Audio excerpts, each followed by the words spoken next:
Did you hear that? I think it's a Buxtehude. Ah! Sally, are you okay? Oh my golly.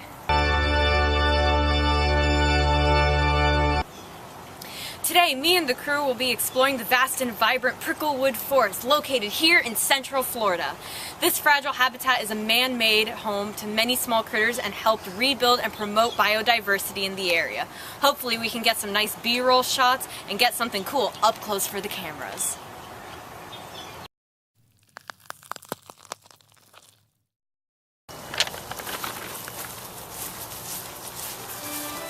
Did you hear that?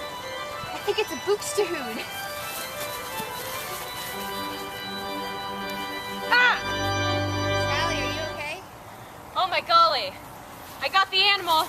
We just need to take it to a more controlled situation. This is the Dietrich Buxtehude, commonly known as the master organist duck. They were first discovered in 17th century Helsingborg, Denmark, which is now a part of modern-day Sweden. They are also native in Germany and are closely related to the Johannes Buxtehude. Both of these animals are ambush predators, meaning that they remain in one area and wait for their prey to come. And much to their docile appearance, they are notorious predators. Hey Tali, are Buxtehudes invasive or a native Florida resident? That's a great question. These are actually an invasive species, so unfortunately we cannot release him back into the wild, and they usually have about 7 young, and most survive due to having no natural predators, so they usually populate pretty quick. I always find their breeding ritual to be very unique. Can you explain it a little more? Of course. So male master organist ducks will leave their flock once they can fly and will move to a different flock where they become the successor to that flock's leader and will become the mate of a leader's daughter.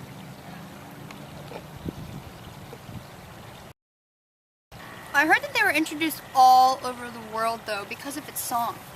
And that's entirely true. The creatures, as heard earlier, have a special song that sound like an organ toccata.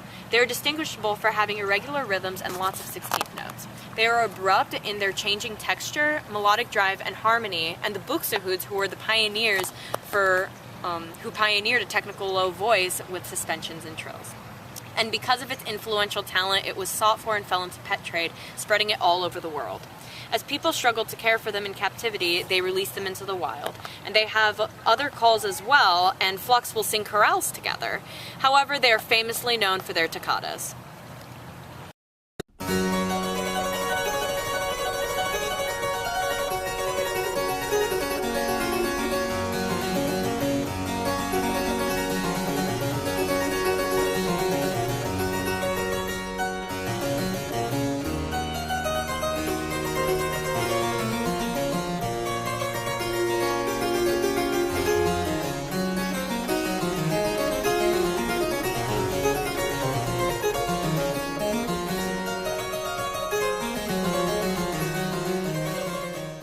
To what extent do people go to see these birds? What a great question. It was rumored that the Johann Sebastian Bach would walk over 200 miles to see this bird. Many composers were influenced by this bird.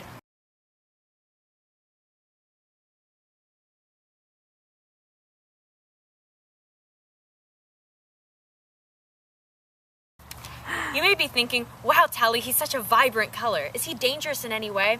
And no, he is not an aposematic creature, an animal that displays a vivid coloration to indicate toxicity, but if you do still encounter this animal in the wild, you should still admire it in a safe and respectable distance. Can I hold it? Of course you can hold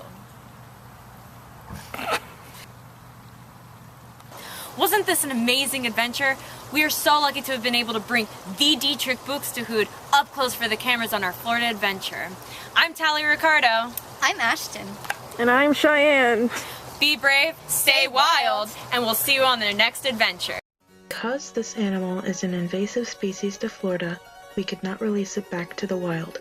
Fortunately, he has been taken into an animal sanctuary where he will live out the rest of his days educating visitors of the effects he has had on this ecosystem.